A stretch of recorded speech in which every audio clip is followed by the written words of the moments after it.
আমাকে দেখে বুঝতে পারছো আমি অনেকটা খুশি, কারণ আজ আমরা যাব ছুটিতে, বাড়ির পথে রওনা নেব, তার জন্য অনেকটা এক্সাইটেড হতে যাওয়ার জন্য। তো আশা করি সে দেখে বুঝতেই পারছো তোমাদের দাদাভাইয়ের ছুটি হয়ে গেছে অলরেডি কনফার্ম। তো আমরা আজকেই বেরোবো। তো ওর তো কোটারে চলে এসেছে, তো এখানে একটা খুব জাগ্রত মন্দির আছে, সেই মন্দিরে আমাদের যাওয়ার অনেক দিনের ইচ্ছা ছিল, কিন্তু সময়ের অভাবে যাওয়া হয় না। তো আজ সেখানে যাব, তারপরে এসে আমরা বাড়ির জন্য রওনা দিয়ে দেবো। তো সেখানে যাওয়ার জন্য আমি রেডি হয়ে গিয়েছি। মুখের হাসি দেখে তো বুঝতেই পারছো, আনন্দতে কি বলবো কিছু বুঝতে পারছি না। এখনও কিন্তু আমার ব্যাগ প্যাকিং হয়নি, এই যে ব্যাগ এখানে রেখে দিয়েছি, এখনও কিছু গোছাইনি। আগে মন্দির থেকে ঘুরে আসি, তারপরে গোছাবো। তো চলো ভিডিওটা তোমরা দেখতে থাকো। কোয়ার্টারে আসা আমার 5.5 মাস হয়ে গেল, আর এতদিন পরে আমি ছুটিতে যাচ্ছি, তো কতটা এক্সাইটেড আশা করি যারা কোয়ার্টারে থাকো বা বাড়ির বাইরে থাকো তারা আশা করি বুঝতেই পারছো। কথাতেই আছে বিশ্বাসে মেলাই বস্তু তর্কে বহুদূর।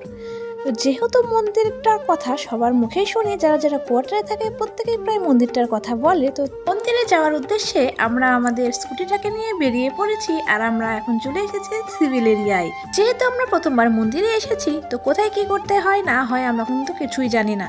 তো এখানে সবাই দেখছিলাম যে এই ধরনের চাদর কিনছিল ঠাকুরকে দেওয়ার জন্য, তার জন্য তোমাদের দাদা ভাইয়ের ঠাকুরের চাদরটা কিনতে গেল।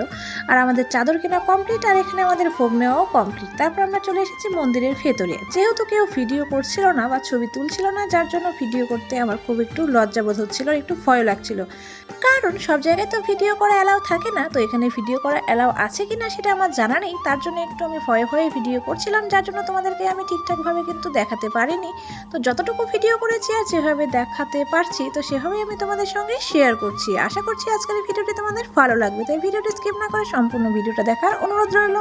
আমরা তো মন্দিরের ভিতরে ঢুকে পড়েছি, আর মন্দিরের ভিতরে ঢুকে দেখি অনেক বড় জায়গা নিয়ে মন্দিরটা, আর চারিদিকে অনেক অনেক মন্দির। তো কোন মন্দির কিসের সেটা আমাদের জানা নেই, তার জন্য আমরা সমস্ত কিছু ঘুরে দেখছিলাম। যে ঠাকুরটার জন্য এই মন্দিরটা এত জাগ্রত সেটা হলো এই ঠাকুর, এটা হলো মেন জায়গা। এছাড়া এর আরও অনেক মন্দির আছে বা ভাগ ভাগ আছে, অনেক রুম আছে।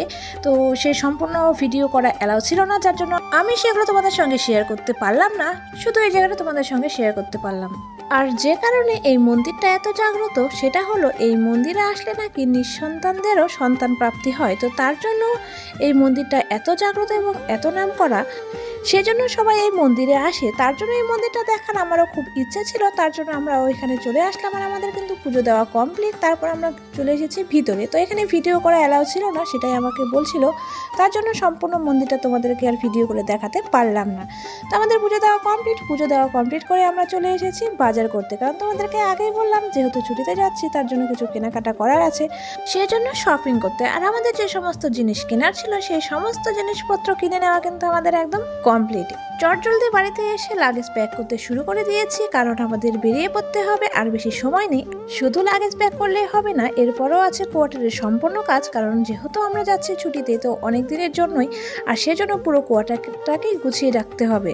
পরে আর তোমাদের সঙ্গে শেয়ার করছি না, কারণ চটজলদি সমস্ত কাজবাজ করে নিতে হবে, তার জন্য আজকের আমি ভিডিওটি এখানেই শেষ করছি। তো আজকের এই ভিডিওটি তোমাদের কেমন লাগলো সেটা কিন্তু আমাকে অবশ্যই কমেন্ট করে জানিও। আর তোমরা কেউ যদি আমার চ্যানেলে নতুন থেকে থাকো তাহলে অবশ্যই চ্যানেলটাকে সাবস্ক্রাইব করে পাশে থেকো। আর তোমরা যারা আমার পুরাতন বন্ধুরা আছো তোমাদের সবাইকে অনেক অনেক ভালোবাসা। তো চলো আজকের ভিডিওটি আমি এখানে শেষ করছি। সবাই সুস্থ থেকো, ভালো থেকো, দেখা হচ্ছে নেক্সট ব্লগে অন্য একটা ভিডিওর সঙ্গে। টাটা।